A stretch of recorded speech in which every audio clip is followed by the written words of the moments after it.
Hi friends, welcome back to my channel. ഇന്നത്തെ നമ്മുടെ recipe ചീമച്ചക്ക കൊണ്ടാണ് കേട്ടോ. ചീമച്ചക്ക കൊണ്ട് വളരെ ടേസ്റ്റി ആയിട്ട് നമുക്കൊരു തോരൻ എങ്ങനെ തയ്യാറാക്കാം നോക്കാം. അപ്പോൾ ചാനൽ സബ്സ്ക്രൈബ് ചെയ്യാതെ കാണുന്നവരാണെങ്കിൽ ഒന്ന് സപ്പോർട്ട് ചെയ്യണേ. അപ്പോൾ നമുക്ക് വീഡിയോയിലോട്ട് പോകാം. ആദ്യം നമ്മളൊരു ചീമച്ചക്ക എടുത്തിട്ടുണ്ട് കേട്ടോ. ഇനി നമുക്ക് അതിൻ്റെ തോലിയൊക്കെ നന്നായിട്ടൊന്ന് ചെത്തിയെടുക്കണം. അപ്പോൾ ഞാനൊരു മീഡിയം സൈസിലാണ് എടുത്തിരിക്കുന്നത്. ഇത് നമുക്ക് തൊലിയൊക്കെ കട്ട് ചെയ്താൽ ഇതുപോലൊന്ന് നാലായിട്ടൊന്ന് കട്ട് ചെയ്തെടുത്തിട്ടുണ്ട്. എന്നിട്ട് നമുക്ക് ഇതിനകത്തിരിക്കുന്നത് ഈ ഒരു പൂഞ്ച് പോലെ ഇരിക്കുന്നൊരു സാധനം നമുക്ക് എടുത്ത് കളഞ്ഞിട്ട് നന്നായിട്ട് കുരുകുര ഒന്ന് അരിഞ്ഞെടുക്കാം. അപ്പോൾ ഞാനിവിടെ ഒന്ന് കുരുകുര ഒന്ന് അരിഞ്ഞെടുത്തിട്ടുണ്ട്.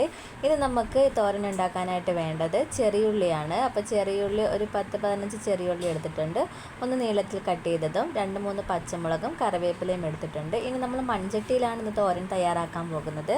ഒരു മൺചട്ടി വെച്ചെടുത്ത് അതിലേക്ക് എണ്ണ ഒഴിച്ചു കൊടുക്കുന്നുണ്ട് കേട്ടോ. എണ്ണ നന്നായിട്ട് ചൂടായി വന്ന ശേഷം നമുക്കതിലേക്ക് കടുക് ഇട്ട് കൊടുക്കാം. കടുകൊന്ന് പൊട്ടിത്തെടുക്കുമ്പോൾ നമുക്കതിലേക്ക് കുറച്ച് ഉഴുന്നോട് ഇട്ട് കൊടുക്കാം. എന്നിട്ട് നന്നായിട്ടൊന്ന് ഇളക്കി കൊടുത്ത് ഈ ഉഴുന്നും കടുകൊക്കെ നന്നായിട്ടൊന്ന് പൊട്ടി ഒന്ന് ചുമന്ന് വരണം.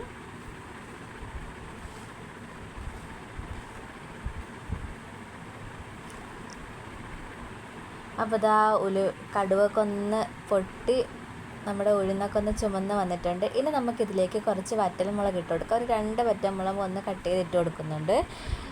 അതും കൂടി ഇട്ടെടുത്ത ശേഷം നമുക്ക് അരിഞ്ഞ് വെച്ചിരിക്കുന്ന ചെറിയുള്ളി ചേർക്കാം. ചെറിയുള്ളി ഒന്ന് നീളത്തിലാണ് കേട്ടോ ഒന്ന് അരിഞ്ഞെടുത്തത്. ചെറിയുള്ളി ചേർക്കുമ്പോൾ നമ്മുടെ തോരത്തിന് ടേസ്റ്റ് കൂടുന്നതാണ്. അതുകൊണ്ടാണ് നമ്മൾ ചെറിയുള്ളി തന്നെ ചേർത്തെടുത്തത്. അപ്പം ഇനി നന്നായിട്ടൊന്ന് ഇളക്കി കൊടുക്കുന്നുണ്ട്.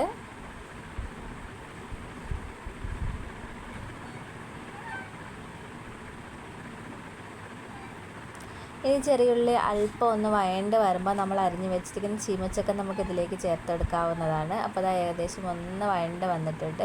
ഇനി നമുക്കിതിലേക്ക് ചീമച്ചക്ക ചേർത്ത് കൊടുക്കാം.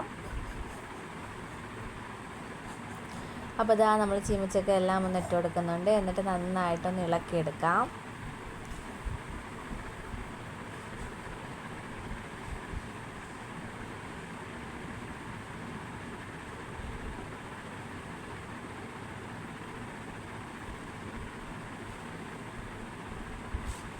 അപ്പോൾ നന്നായിട്ട് തന്നെ ഇളക്കി എടുത്തിട്ടുണ്ട്. ഇനി നമുക്കിതൊരു 10 മിനിറ്റ് ഒന്ന് അടച്ച് വെച്ചൊന്ന് വേവിക്കാം. അതിനുശേഷം ഇതിലേക്ക് നമ്മൾ നേരത്തെ കട്ട് ചെയ്ത് വെച്ചിരിക്കുന്ന പച്ചമുളകും അതുപോലെ തന്നെ കറിവേപ്പിലയും കൂടെ ചേർത്ത് കൊടുക്കുന്നുണ്ട്. അതും കൂടെ ചേർത്ത് ഒന്ന് ഇളക്കി കൊടുക്കാം.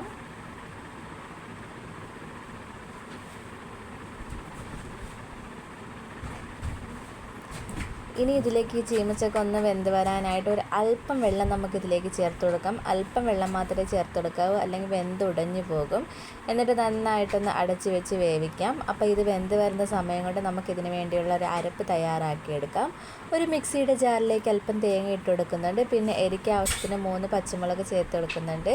എന്നിട്ട് കുറച്ച് ജീരകവും കൂടി ചേർത്ത് കൊടുക്കാം. എന്നിട്ട് നന്നായിട്ടൊന്ന് അടിച്ചെടുക്കാം. ഇനി നമ്മുടെ ചീമച്ചക്കൊക്കെ ഏകദേശം വെന്ത് വന്നിട്ടുണ്ട്. ഇനി നമുക്കതിലേക്ക് 1/4 സ്പൂൺ മഞ്ഞൾപ്പൊടിയും 1/4 സ്പൂൺ മുളക് പൊടിയും ആവശ്യത്തിനുള്ള ഉപ്പൂടെ ചേർത്ത് കൊടുത്തിട്ടുണ്ട്. എന്നിട്ട് നന്നായിട്ടൊന്ന് ഇളക്കിയെടുക്കണം.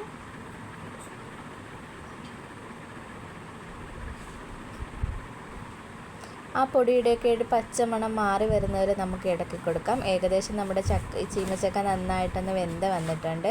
ഇനി ഇതിലേക്ക് നമ്മൾ നേരത്തെ അടിച്ച് വെച്ചിരിക്കുന്ന തേങ്ങയുടെ മിക്സും കൂടെ ചേർത്ത് കൊടുക്കാം. അതും കൂടെ ചേർത്ത് കൊടുത്ത് നന്നായിട്ടൊന്ന് ഇളക്കിയെടുക്കുന്നുണ്ട്.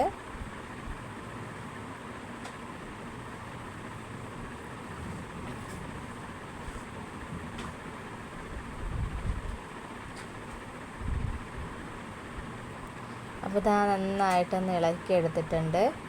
അപ്പോൾ നമ്മുടെ വളരെ ടേസ്റ്റി ആയിട്ടുള്ള ചീമച്ചക്ക തോരൻ ഇവിടെ തയ്യാറായിട്ടുണ്ട്. ഒന്ന് ട്രൈ ചെയ്ത് നോക്കണം. അതുപോലെ തന്നെ ഫീഡ്ബാക്ക് അറിയിക്കാനും മറക്കല്ലേ. ഇഷ്ടപ്പെട്ടാൽ ലൈക്ക് ചെയ്യാനും ഷെയർ ചെയ്യാനും മറക്കല്ലേ. ഇതുപോലുള്ള ഈസി റെസിപ്പിയുമായിട്ട് ഇനിയും കാണുന്നവരെ ബൈ.